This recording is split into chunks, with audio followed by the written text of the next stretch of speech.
अस्सलामुअलैकुम। आलू मटर और गाजरों की ये रेसिपी ऐसी है जिसमें आपकी गाजरें बिल्कुल मीठी नहीं बनेगी।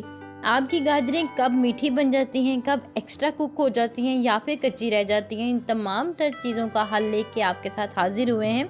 लिल्हानी एंड मामाज किचन में आपको वेलकम करते हैं। रोटी, फुल्का या फिर नान के साथ इसको हम खाएंगे बहुत मज़े के साथ। तो बिस्मिल्लाहिर्रहमानिर्रहीम शुरू करते हैं। लेकिन उससे पहले एक रिक्वेस्ट कि अगर आप चैनल पर न्यू हैं तो प्लीज़ सब्सक्राइब माय चैनल, साथ ही बेल आइकॉन ज़रूर दबाइएगा ताकि सबसे पहले नोटिफिकेशन आप तक पहुंचे। इसके लिए हमने एक बड़े साइज़ का प्याज ले लिया है और उसको मैंने बारीक काट के वो ऐड कर दिया।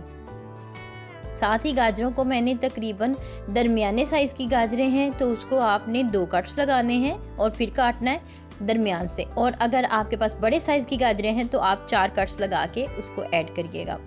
थोड़ा मोटा साइज़ रफली काटना है, बिल्कुल एक जैसा नहीं रखना। मोटा हो छोटा हो जैसा भी आप लोगों के पास साइज़ बनता जा रहा है तो आप ऐड करते जाएं। इसके साथ ही हमने मटर भी ऐड कर दिए हैं धो के, और इसके साथ हमने ऐड किया है 1 टमाटर बड़े साइज़ का लेके रेड कलर में, और इसको मैंने पील कर लिया था यानी छील लिया था। लहसुन और अदरक का पेस्ट ऐड कर देते हैं। 1 गिलास पानी ऐड कर दीजिए यहाँ पर, और इसको साथ ही हम डालेंगे पिघला हुआ घी है मेरे पास 1 कप के करीब, इसको ऐड कर देना है। और साथ ही नमक ऐड कर दीजिए। नमक ऐड करने के बाद इसको ढक दीजिए। इस टाइम पे ना तो हम इसके अंदर आलू ऐड करेंगे ना ही बाकी के मसाले। वो किस स्टेज पे डालेंगे वो आपको बाद में बताते हैं। और इसको इसी तरह से कुक होने दीजिए। तकरीबन 10 मिनट हो गए हैं यहाँ पे इसे कुक होते हुए, और मुझे पानी थोड़ा सा कम लगा तो मैंने हाफ ग्लास पानी और ऐड कर दिया था। यहाँ पर देखिए हमारी गाजरें बिल्कुल गल चुकी हैं और हमारे मटर भी बिल्कुल गल चुके हैं। इस स्टेज पे हमने इसको 2 से 3 मिनट के लिए अच्छे से पकने देना है इसी फ्लेम के ऊपर यानी दरमियानी फ्लेम पे। कटे हुए धुले हुए आलू डाल देते हैं। आलूओं का साइज देख लीजिए। आलू आपने नमकीन लेने हैं, ऐसे आलू लेने हैं जो कि आजकल मार्केट के अंदर नमकीन आ रहे हैं। आपने मीठे आलू बिल्कुल भी नहीं ऐड करने, क्योंकि मीठे आलू जब ऐड करते हैं सब्ज़ी के अंदर तो इसका जो जायका होता है वो थोड़ा सा डिफरेंट हो जाता है, तो जो कि हमें बिल्कुल भी नहीं चाहिए।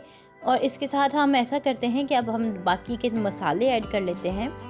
इन मसालों में 1 चम्मच मैंने रेड चिली पाउडर है, रेड चिली फ्लेक्स है हाफ टी स्पून, और इसके साथ ही मैंने 2 से 3 पिंचेस ही हल्दी की ऐड करनी है। ज़्यादा हल्दी जो होती है वो आपके सालन के कलर को बड़ा अजीब सा कर देती है, इस वजह से आपने सिर्फ और सिर्फ 2 से 3 पिंचेस ही ऐड किया करें हल्दी के। इसको मिक्स कर लेते हैं। इसको फिर से 5 मिनट के लिए पकने दीजिए ताकि पानी खुश्क हो जाए। देखिए यहाँ पे पानी खुश्क हो गया है, लेकिन अभी यहाँ पर अजीब अजीब से प्याज नज़र आ रहे हैं और हमें अभी भी इसका जो टेक्सचर है वो खड़ा खड़ा नज़र आ रहा है। कुछ लोगों को इसे खड़ा खड़ा जो टेक्सचर होता है वो पसंद होता है खाने, लेकिन हमें जो है यहाँ पर ना ज़्यादा खड़ा हो ना ज़्यादा जो है घुला हुआ हो, बल्कि इसको हमने दरमियाना सा रखना है ताकि इसका हलवा ना बन जाए।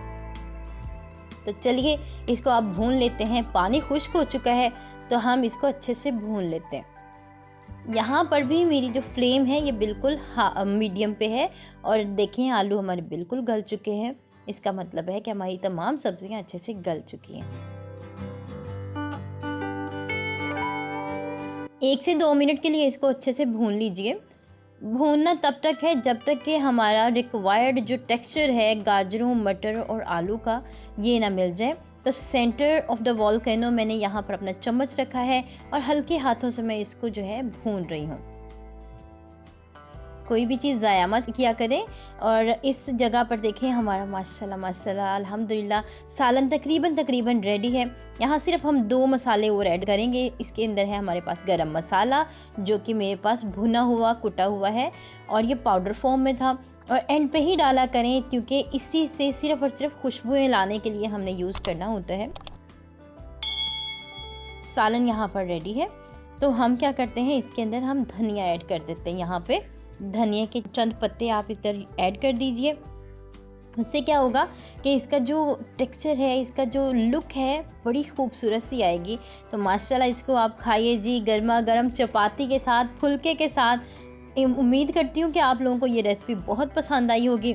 रेसिपी पसंद आई है तो लाइक करते हुए जाइएगा और दूसरों के साथ भी शेयर करें ताकि तमाम लोगों को विंटर सीज़न में आलू मटर गाजरों का ये सालन बनाना आ जाए।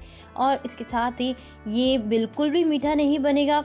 और यहाँ पर जितने मैंने मसाले ऐड किए हैं, थोड़ा सा नमक की क्वांटिटी को ज़्यादा रखा करें ताकि आपकी ये जो गाजरें हैं बिल्कुल भी कच्ची ना रह जाएं या बिल्कुल भी जो है ये मीठी ना बने।